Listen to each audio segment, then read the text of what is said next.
Bonjour tout le monde, bienvenue sur ma chaîne YouTube.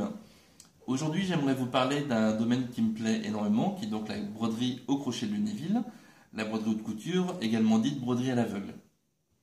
Pour ce faire, vous avez besoin de quelques petits outils, donc pour bien démarrer. Alors, le premier, et non moins nécessaire, le fameux crochet. Donc le crochet se décompose en fait en deux parties. Donc la première, le manche, qui est en général en bois. La deuxième, donc l'aiguille ou le crochet. Donc le crochet existe en différents diamètres, suivant ce que vous voulez broder avec, donc fil ou perle. Donc il existe du 70, du 80, du 90 et du 100. Donc moi j'ai placé mon 90 sur le manche. Vous aurez besoin d'une paire de ciseaux qui coupent très très bien. Alors donc là, bon, moi j'ai deux modèles de chez Fiskars. Le premier donc est un sécateur qui est très pratique puisqu'en fait on a une très très bonne tenue en main. Le second, c'est un ciseau vraiment conçu pour la broderie ou pour la dentelle.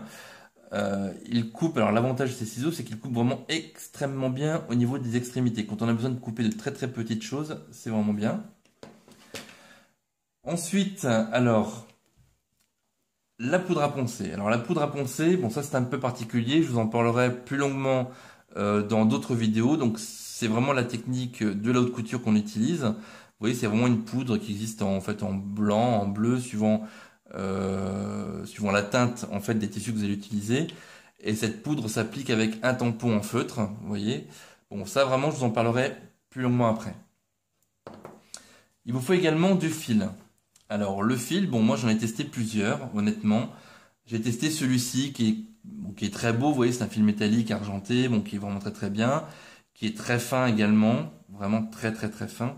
Le souci, très honnêtement, bon c'est une très bonne marque, mais moi je l'ai testé et bon j'ai pas apprécié parce qu'il casse trop facilement. Malheureusement, bon voilà, c'est beau mais c'est très fragile. Et du coup donc je prends ça, j'utilise alors ce qu'on appelle du fil à gants. Qui est fabriqué en France également. C'est du fil, alors c'est la marque Le Chinois. C'est du fil très fin, vous voyez, qui existe en différentes teintes. Bon, moi j'en ai plusieurs. J'ai déjà préparé, vous voyez, des petites bobines avec mes accessoires dessus. Donc c'est un fil fin, très solide. Et l'avantage, vous voyez, c'est qu'il glisse. Donc, vous comprendrez plus tard pourquoi c'est pratique. Voilà. Alors moi je prends mes perles, ce qu'on appelle en vrac, voilà, donc ce sont des perles qui, bon vous les achetez en sachet de autant de grammes en général. La plupart du temps on les trouve plus facilement en fait enfilées déjà sur du fil, c'est beaucoup plus pratique, puisque je vous montrerai ensuite la technique pour les enfiler en fait sur votre fil de broderie, c'est vraiment tout simple. Donc on peut utiliser donc ces perles qui sont en fait des perles, ce qu'on appelle two cut à facettes, two cut parce qu'en fait ce sont des tubes qui sont coupés en deux. Tout simplement, voilà. On peut également broder alors avec des sequins. Les sequins, on les appelle également coupelles, souvent, puisqu'ils ont une forme de coupelle. Bon, là, ça se voit pas très très bien sur la vidéo, mais il y a quelques petites facettes. C'est ce qui donne ce petit côté étincelant quand c'est brodé.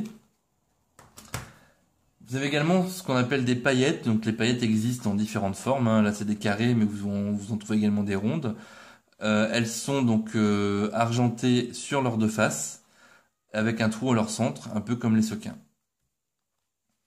On peut également broder des strass. Donc les strass, souvent, bon, on les trouve soit en cristaux chez Swarovski par exemple, montés sur griffe. Là, bon, ce sont des strass en acrylique. Souvent, ils sont percés de 4 trous.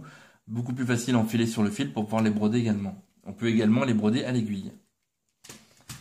Et vous avez les perles tubes, voilà donc qui ressemblent à des tubes tout simplement, qu'on brode alors là plus aisément avec du crochet, avec un crochet de taille 100. Vous le comprendrez à mon avis en brodant les tubes au fur et à mesure parce que souvent le côté est assez tranchant, donc le fil risque de casser, donc il faut un plus gros crochet. Et donc pour ceux qui prennent leur perle comme moi, il existe un appareil quasiment magique qui s'appelle donc un moulin à perles. Je vous montrerai également le fonctionnement dans une autre vidéo, vous verrez c'est très simple.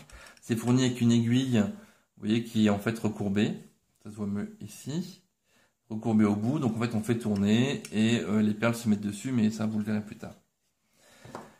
Et alors l'autre appareil vraiment très utile,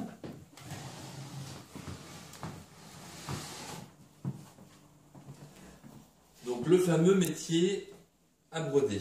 Alors il vous faut également donc un métier à broder. Alors il en existe plusieurs, vous pouvez en trouver sur des sites comme Minon Dentelle ou Broderie Plaisir qui en vendent des tout faits. Si vous avez la chance comme moi de connaître quelqu'un doué de ses mains, moi c'est mon frère qui me l'a fabriqué, alors on va le décomposer ensemble si vous voulez bien. Donc il existe 4 parties, vous voyez, voilà. Donc vous avez 2 parties aux extrémités gauche et droite, et donc haut et bas. Ces parties donc sont composées donc pour les 2 éléments aux extrémités de 2 morceaux de bois alors assez solides parce qu'il faut quand même que ça puisse tenir une certaine pression dessus, avec des sillons. Les sillons pourquoi? Parce que vous allez pouvoir régler donc on va dire en profondeur la largeur de l'ouvrage que vous voulez faire donc en broderie. La partie la plus longue est on va dire composée donc d'un bras en un seul tenant avec différents trous pour pouvoir ajuster donc cette fameuse partie si vous voulez en fait réduire ou que votre ouvrage en fait est plus court. Donc moi j'ai, alors je le retourne pour vous. Donc, moi j'ai juste mis en fait, vous voyez des petits pas de vis hein, tout simplement, avec des vis papillons pour pouvoir donc resserrer, desserrer comme je le souhaite.